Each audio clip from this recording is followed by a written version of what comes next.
tungkol dun sa pag-aresto. Kasi nga naman, mas exciting kung sitting senator. And on the converse, pwede ding iniisip ng iba, baka makaproteksyon kay Bato if they so love him, baka makaproteksyon sa kanya na nakaupo siyang senador. Unfortunately, legally, hindi. Maski nga presidente ka, sitting president, walang immunity na kikilalanin sa ICC. I would agree or to some extent, I will concede na yung political aspect because you're a sitting senator, nakakabasos naman kung in the middle of the session, huhulihin ka ng PNP. May ganong political complexion, but then maraming pwedeng mangyari. There are just too many moving boards on the chessboard. Well, I mean, Moving pieces on the chessboard. Jesus, yeah. Um, moving batos on the chest. But I mean, ang point ko lang naman dyan is kung ganyan ang logic mo, well, Bam Aquino got more votes than Bato. So does that mean you get what I'm saying? It's a ridiculous argument. I don't think Bam was voted to protect Bato from ICC. You know, like yeah. So it just means people vote for people for 1,000 different reasons, right? Um, Yeah.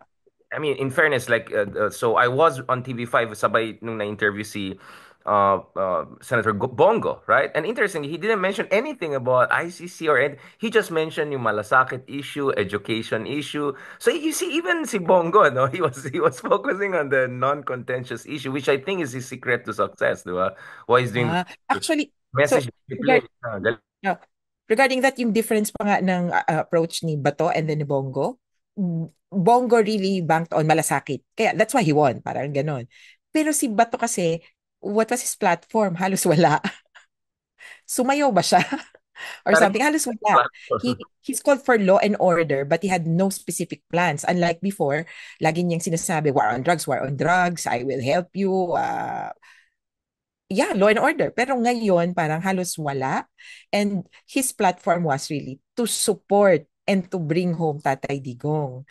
Kaya hindi ko pa again, maraming factors and you have all these people voting for our candidates for senator with different motivations.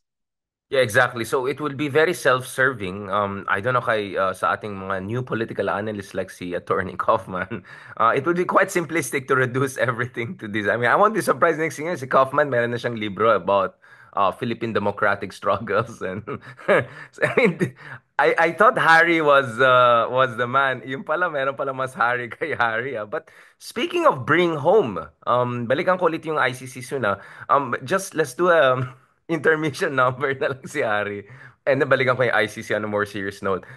Si Harry may message siya kanina, may tweet siya kanina na gagamitin niya itong warrant of arrest laban sa kanya as a proof talaga na siya po ay politically persecuted, not prosecuted, but persecuted.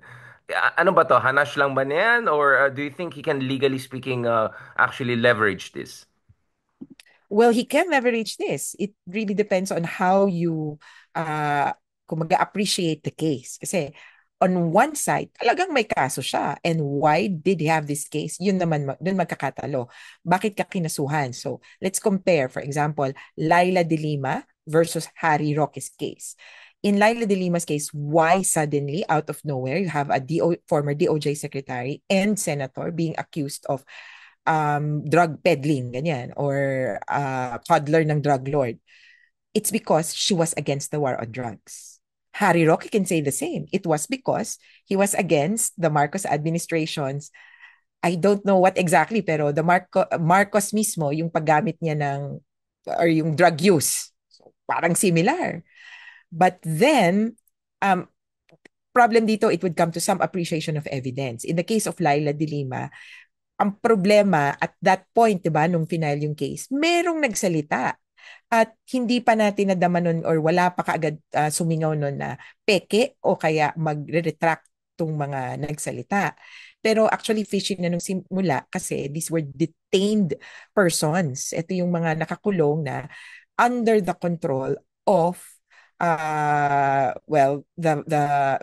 administration then. And it turned out na yun nga, ginamit na leverage yung pagkakakulong nila na, sige na, magsabi ka ng ganito para kami bahala sa'yo sa loob o kaya bababa yung sentensya. Yung mga ganong quid pro quo. In the case of Harry Roque, I don't know what he's going to kumbaga show as evidence na parang peke o invento yung mga charges. Considering that some or actually most of the evidence against him were ano ba to, came up in legislative investigations from different people and from well-documented sources. He could also say na eventually napilitan lang ng mga yan, etc. Pero as in the case of De Lima, time will tell kung kailan talaga babaliktad kung sakasakali yung mga yan. So he can use those, pero there is a line. Kumbaga, you shouldn't cross this line na parang I am seeking refuge or I am politically persecuted, pero actually, you're just evading law and order in your particular country. One thing that's different between them is that De Lima faced her charges head on. Si Harry Roque has evaded it entirely and has never, ito lang well, has never presented himself before the courts, has never submitted anything, I think, to respond to the charges. And let's check kung meron ba na siyang nasabi tungkol dito sa charges, um, aside from the general denials. Parang ganon. Kasi si Dilima at that time, she had statements na hindi, it was impossible for me to do that because I was this. Imposibleng ganito ko yan. Hindi totoo yan. Malicious ito. At this point, I wasn't here. So meron siyang na-mount na some sort of credible defense. In Harry's case, I haven't heard a particular denial. So habang si Leila hinarap niya yung issue, si Harry ay humaharata. Si Harry ay habang nagtutulips-tulips si Harry, si Leila not only hinarap niya, she also turned down on multiple occasions the opportunity, 'di ba, to kind of whisk her way away kasi parang inoffer siya ng basically a deal, 'di ba, kung saan medyo admit niya yung ano niya, pero let her get out ganun. Hindi, talagang she did go all the way. And naalala ko nung nakausap ko siya nung 2018-19 sa detention center, handa daw siya for, kung if ever, I mean, back then kung tinanong mo, will Duterte be in power? Sasabihin mo, it's 1,000 years of Duterte, right? Kasi 90% approval, wala kang makitang alternative. So this is the huge difference aside from the fact na yung isa, uh, well, let's talk about this. What did exactly the Court of Appeals do here? Because there are many different interpretations. Of course, some people are talking about, a former Solicitor General was talking about parang double jeopardy. Others were talking about na this doesn't necessarily nullify yung parang yung kanyang acquittal is just a technical matter that has to be addressed by the regional trial court. What is your read, Attorney Conde, before I ask officially yung team ni Ma'am Leila de Lima and Attorney De Leon in particular to spell out their theory of the case?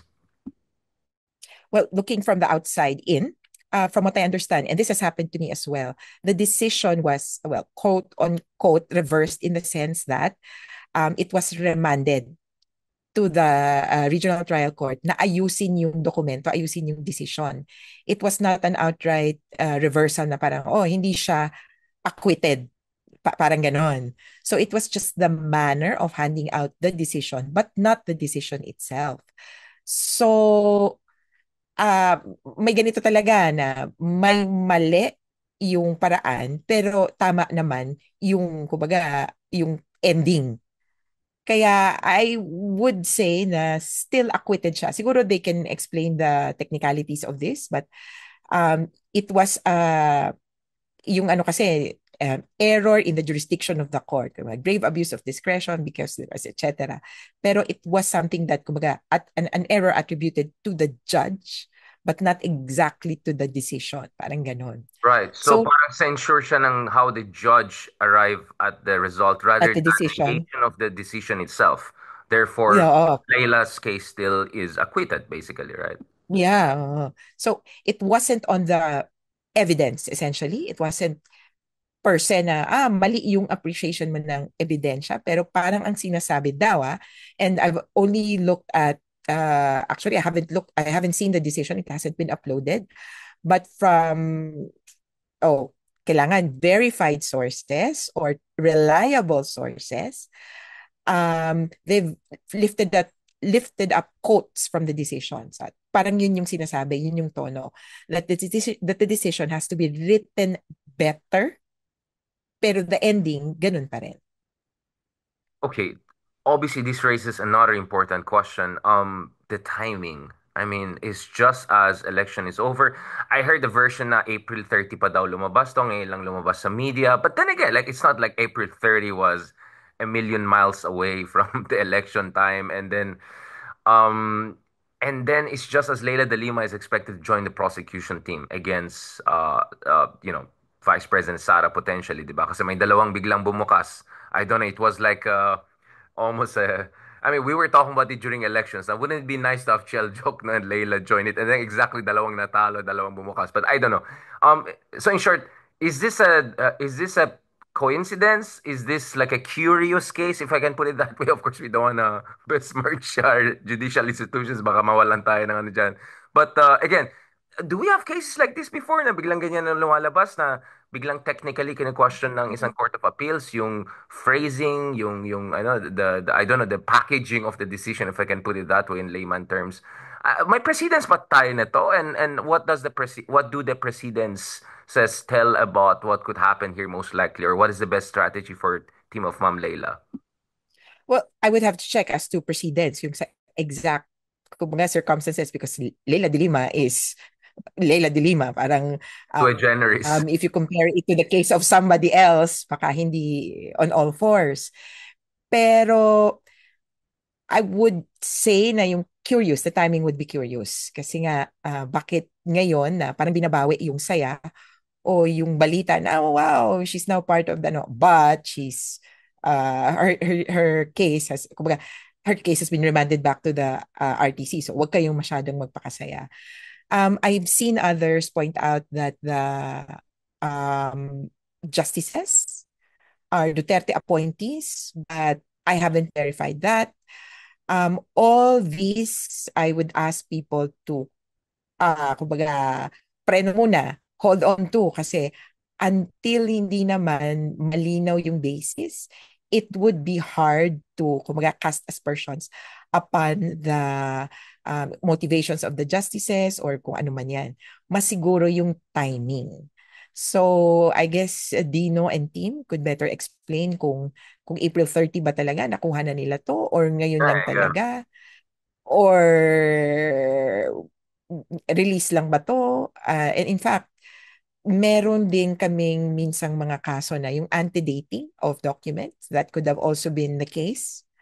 It really was, kumbaga, released today, but it was actually kumbaga, decided before talaga. Or natapos lang talaga yung pagsusulat ngayon, pero kumbaga the decision April 30 pa talaga. Pero ngayon lang natapos yung kumbaga pagsusulat. But it was Meron affirmed bang by the cases ng entire. ganyan, Attorney Conti? Meron bang maraming ganyang cases kung saan nire-reprimand basically, or nire-remand ng higher court sa lower court yung context or yung phrasing or yung technicalities ng isang decision without necessarily reversing or questioning the decision? Ako, very few cases. Kanina nga tinitingnan ko yung Again, very, tenor ng very decision. But exceptional. there are.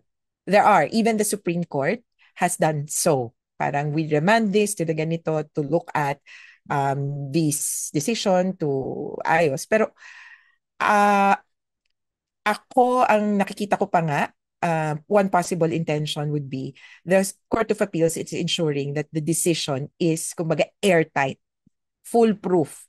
Hindi mo na maa-assail. Kumbaga, ibalik nyo na, ayusin nyo na muna, and then later on, kung sakaling may appeal, edi at least maayos na. And for me, any correction or self-correction of the judiciary is welcome. Kasi na-pinpoint ng isang higher organ, higher entity, yung kumbaga, quote-unquote error or irregularity or discrepancy ng lower court. So, better yan kaysa sa pagdating mo sa Supreme Court, final na yun. At ang sasabihin ng Supreme, sorry, technical ka na eh. Pangit yung pagkakagawa mo ng decision, kaya either convicted ka or acquitted. Pero ako, on this basis na irregular. In fact, this should work to the benefit of the accused. If the decision is wrongly and badly worded, So na yun yung hindi dapat niya leading mo. napopruwebahan, Yeah. yeah, yun yung leading ng error of the judge. If it's so badly worded, it's not based on law, then it's always for the accused, for acquittal of the accused kasi hindi niya nga na-lay down yung basis. Kaya this is a curious case. I'll read up on this pa. Yeah, no, I Pero can see also, I mean, ultimately, kaya nga sabi ko, I will have na lang Dina acquittal na to. lang here. Oh, we'll have na lang Dina. Of course, Attorney Conti, I know you're talking way from the outside, but I'm just trying to understand as someone who, kasi kayo, ang dami mo hinahandle ng mga cases under, very difficult political circumstances. Gusto ko lang maintindihan na dun sa inyong karanasan, meron din ba kayong hinarap na ganitong sitwasyon na biglang iniiba, biglang may election, biglang ganon.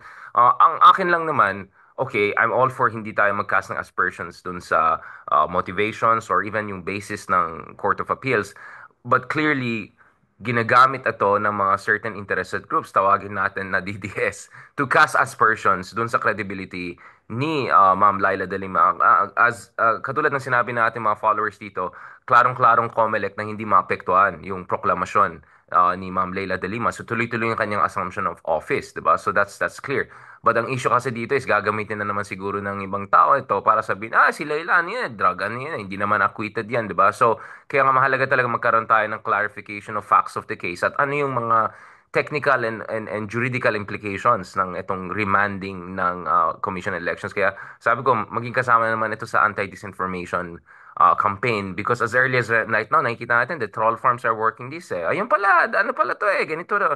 And then yung false equivalence with the case of Harry Roque. I mean, I'm sure si Harry Roque may comment, may analysis na siya, di ba? Nakita mo ba yung analysis ni Harry Roque? Ganun ba? Magaling talaga si Harry. Like, right off the bat, si Dina, excuse me, wala kang moral ascendancy magsalita, umuwi ka. Yeah, nakita ko yung kay Bring Harry Dino. home. Bring Harry home. Bago ka magsalita, bago ka humaharada dyan, bumalik ka muna sa Pilipinas. Now, attorney, on a more serious note, it's not like we didn't see this coming. In fact, yung context na ating mga conversations dito in Brussels when we met, I also met the European Union people dito sa London, sa France, etc. Is of course yung concern nila sa Trump administration at yung assault ng Trump administration allegedly sa, or at least ito yung perception ng iba at least dun sa international rules-based order institutions. At isa dyan of course is yung ICC. I think people have to appreciate grabe yung risk na tinake ng ICC at particularly si Chief Prosecutor Karim Khan to go after basically the number one ally of the United States by any measure of the word. No offense to UK and other countries.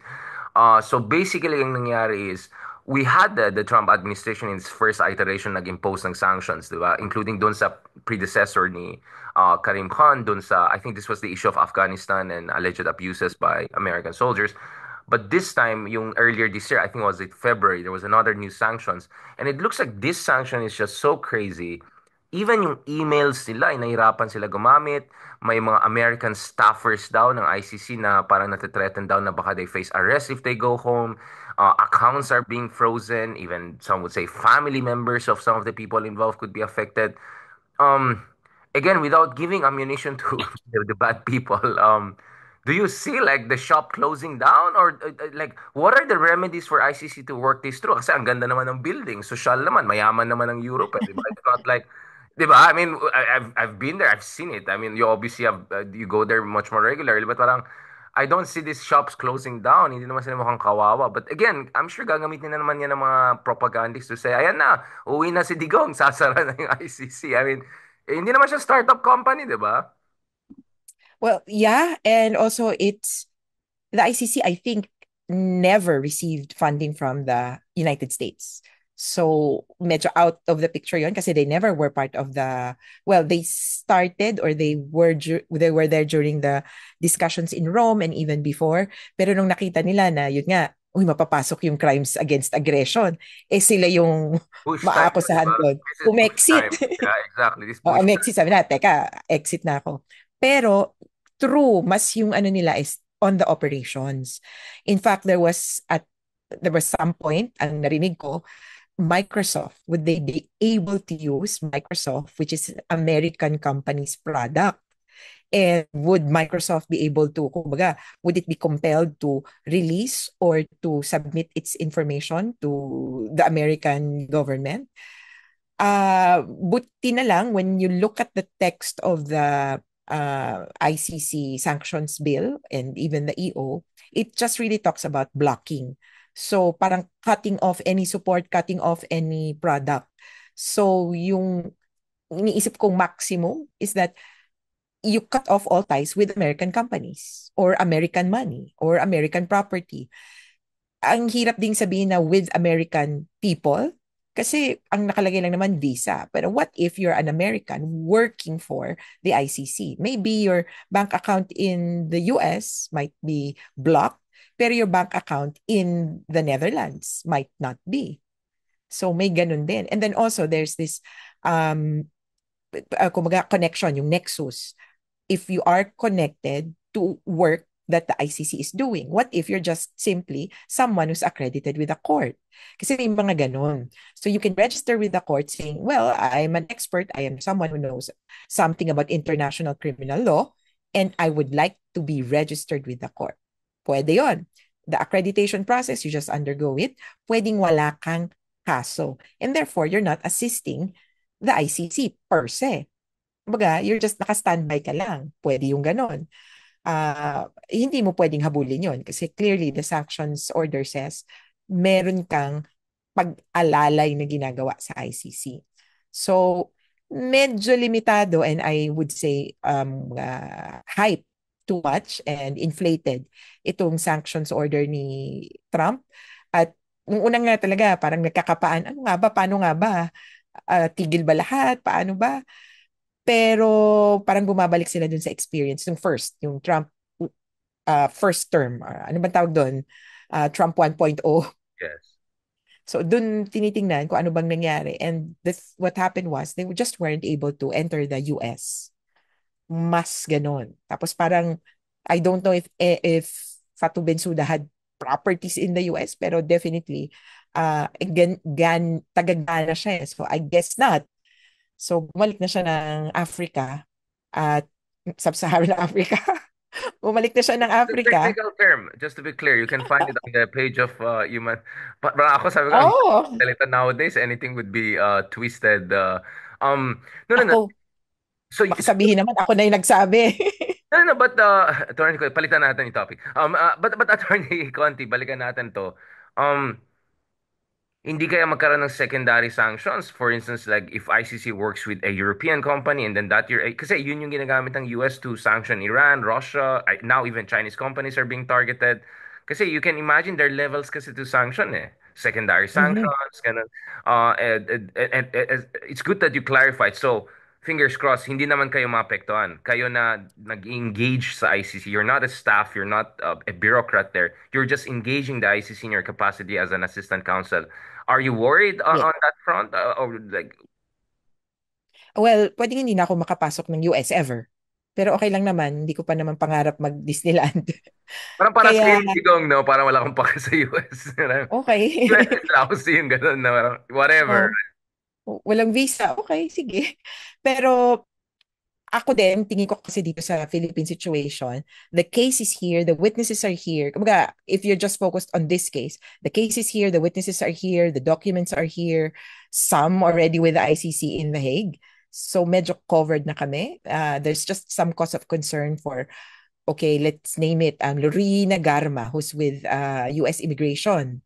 Pero bala na siya sa, I think, kaya naman yung paraanan niyang gagawin niya. Uh, but essentially, we can build the case without US participation or without US assistance. So, kung ICC case against Duterte, okay, okay.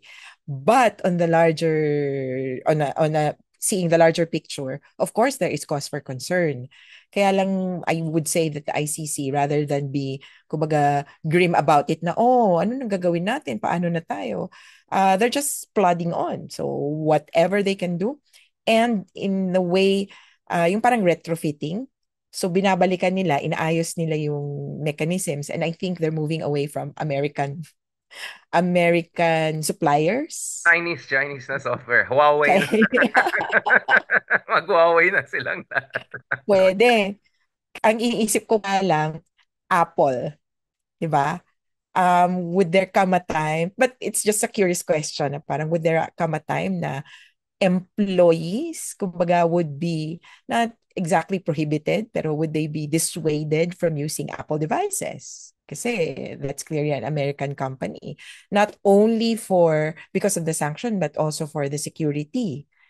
Kasi baka, we don't know, Sila. however, Fight sila. Apple may cooperate. Kaya actually, yun yung level up. So aside from the kumbaga, financial sanctions, so visa and property blocking, yun yung ano ngayon, Intel also. uh, Intel. meaning ang level up yung security, gathering of information, even personal information and data. Um, and then yung, ano pa ba yung isang sinasabi nila? Sa But database. yeah, database, email, I mean, all of those things. I mean, medyo US pa rin, medyo ang hirap nun. So, siguro ICC can learn from, I don't know, Russia, Iran, and China how to circumvent sanctions or operate. And that's a crazy situation. No, I want to talk about this more. So, given na yung Trump and US really bearing down yung kanilang weight dito, I was in Hungary the other day before ako pumunta dito sa London. Hungary also withdraw from the ICC. Do you see this as part of a pattern or talagang ito yung mga MAGA, it's just a couple of MAGA guys just messing around and who knows? Kasi Hungary obvious naman kasi Viktor Orban, beshi ni Trump, if anything idol pa nila Trump si Viktor Orban. You know, Hungary is a very curious case, right? High welfare, high but very also conservative, right-wing populist. But kanina I was looking at nag-aaway pang Hungary and Poland eh. Pharmacist Sikorski was fighting them. So I'm following very closely also yung mga fights dito sa well London is no longer EU but sa loob ng European Union. I know we're stretching the conversation pero alam mo naman sana ako galing 'di ba Attorney Christian Conde. We're trying to dispel this disinformation na magsasara na itong startup company na to kasi ganun yung messaging eh. Uwi na si Digong, wala na yung ICC, wala na, yari na sila, umalis ng Hungary, ayaw ng US. But this what you're saying is very manageable ito. This is gonna be hard, this is gonna be difficult, but these are things that could actually make them stronger in a Nietzschean sense.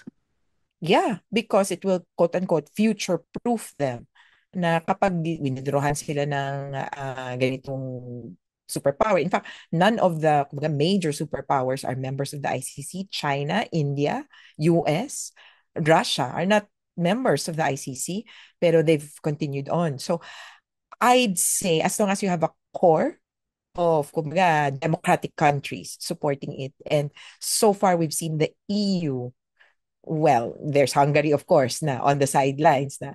Pero you have Europe generally supporting the ICC. And at the least, kumbaga, last country standing, the Netherlands has been a great supporter of the ICC, and even yung ICJ, Peace Palace, are based in the Netherlands. Kaya these European countries would be, I would say, the core of the ICC, both in terms of funding, but also in terms of, kumaga, philosophical direction. Ano ang patunguhan, and then what would be the ICC's intentions and motivations in the future. Ang international criminal courts in general, sabihin na natin, no, in general, have always been, in hindsight, a good practice. Laging ganun na parang, oh, may nangyaring ganitong krimen. Magagawa ba tayo ng court o kakalimutan na lang natin? Later on, kapag nag-iba yung, kumbaga, politics, nahimasmasan na yung mga tao, may pumasok na bagong henerasyon na, kumbaga, neutral na ang tingin dun sa nangyaring situation. Parang ang nakikita ko, some of the studies say that it would have been helpful if there was a court that litigated on the matter, or at the minimum, a commission that talked about the truth. Kumbaga, I'm not talking just of a truth commission kasi, pero a commission, an inquiry, or something where there was kumbaga, an intentional, kumbaga talagang ang gusto mo, alamin kung anong nangyari, an intentional review of what happened, whether it's a policy review or legislative review or I don't know, pwede ding judicial review, sana mas maayos yon. In the case of the Philippines, yun nga yung isang pino-point out, that's what we did not do after martial law. And that is, from the eyes of many, a mistake. Which brings us really to the latter part, and this is the important part. Yun ang sanang pag-usapan na natin last time before technical issues came in, which is, kailangan mo talaga ng kilusan, kailangan mo ng organization, kailangan mo i-mainstream, kailangan mo institutionalize itong human rights regimes, if you can put it that way. But before going there, although connected din to, just to clarify, kasi you took an issue with that Manila Times piece kanina lang, and you were also asking me, I mean, weird things happened to me. I had an ABC International interview pas na-quote ako from Davao. Like, I haven't been to Davao for quite some time. I would love to go. So parang medyo weird yung report. What is your issue primarily with the report? Is it that they didn't properly source and context it? And just to clarify, where do you stand on this argument? Again, I'm sorry, we have done this multiple times. But again, dahil kakatapos lang ng elections, for the purpose of people, Bongo won, number one. Bato almost number two, very close with Bam. Um, well, I don't know about Sarah's situation, but if you're Sarah, you're feeling a little bit good kasi ang dami mga DDS na nakapasok or hindi, or, um, in terms of hierarchy of who do you think is most likely to face warrant of arrest, can you again clarify the context of your discussion and also your issue with that uh, piece by the Manila Manila Times. Times? Yeah, yeah, sorry about that. Yeah. Yeah, so if you're starting from the small things, kumbaga, initially, gusto ko na siyang i-overlook kasi baka, actually, there was an earlier statement that was taken out of context. I talked about a truth commission and somebody pointed it out na, why are you calling for a truth commission? Napaisip ako, saan ko sinabi yun? It turns out, it was during a Q&A. So I was discussing something of import, yung primary, and then somebody says, what do you think of a truth commission? Well, yeah, I support it in general. But then if you have an article which turns it around and says, oh, that's the main point of her speech, or that was her main call for today, medyo mahirap yan because we're veering the conversation away from the main issues. So these things, these small pieces or small pockets, sabihin na natin, of this information contribute to a larger problem, and kumbaga avalanche na yan, parang mag-snowball yung issue.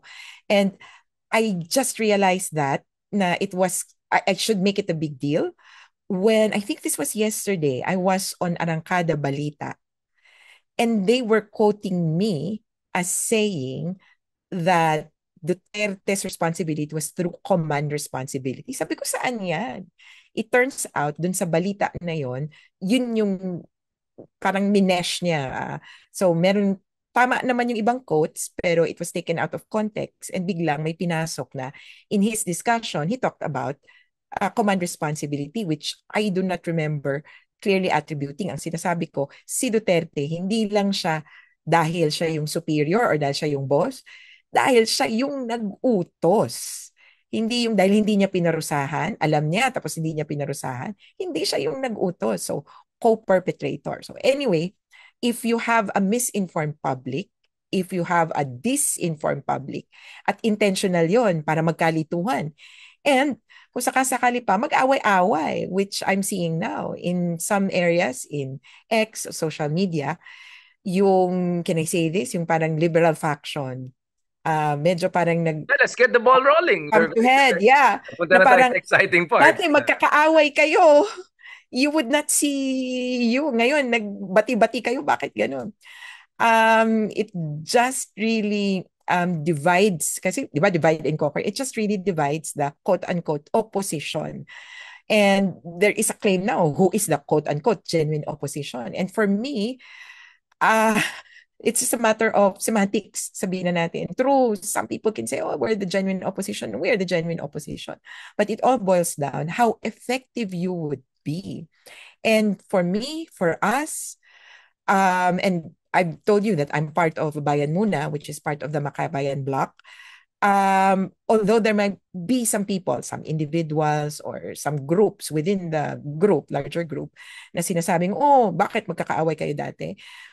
All I've felt or all I've really been, kumbaga, part of decisions is that we should unite with as many forces as possible at hindi maging mapanghati. Kasi yan ang downfall ng anumang movement.